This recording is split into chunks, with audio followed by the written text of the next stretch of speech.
I've been trying to understand the driving ideas underneath this globalist utopian tyranny that seems to be developing from the top down. And I think it's driven, at least in part, by this religious vision that I already described, you know, that you have to construe culture itself, especially industrial culture, as the tyrannical father raping and pillaging everything in its way, which is an unbelievably dangerous way to think, too one-sided.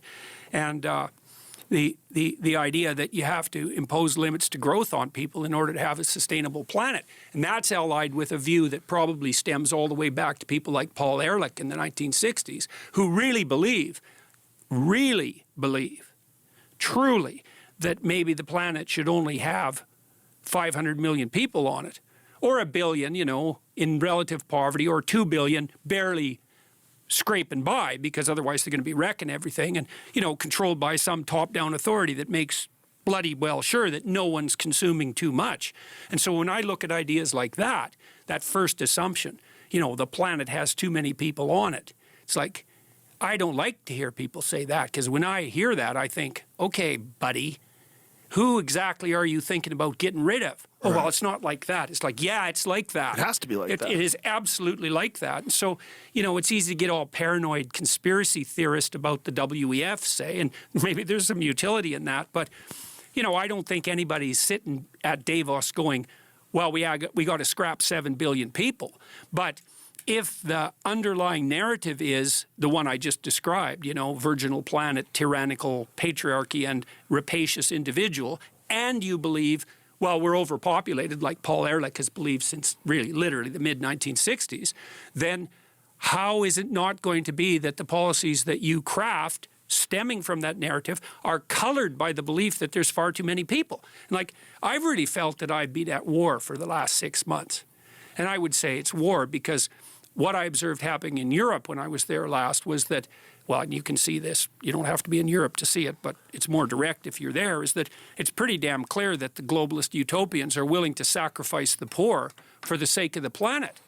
You know, and they're doing that by cranking energy prices up through the roof, and that means that people die. Lomborg has estimated that maybe you have to turn your thermostat down by 3 degrees, right? Save the planet. We don't have enough energy. We'll pay you not to use your electricity between 5 and 6, which is what they're doing in the UK.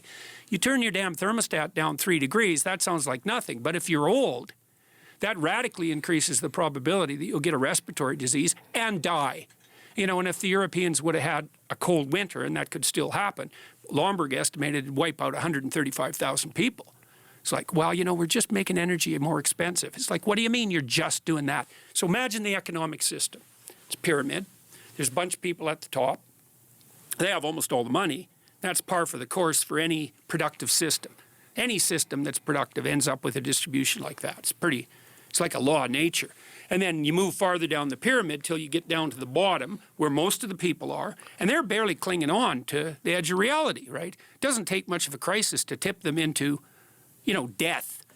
And then you crank up energy prices. Well, what happens is you just take a bunch of those people at the bottom of the distribution, the poor that the left is so, you know, hypothetically concerned with, and they're just done.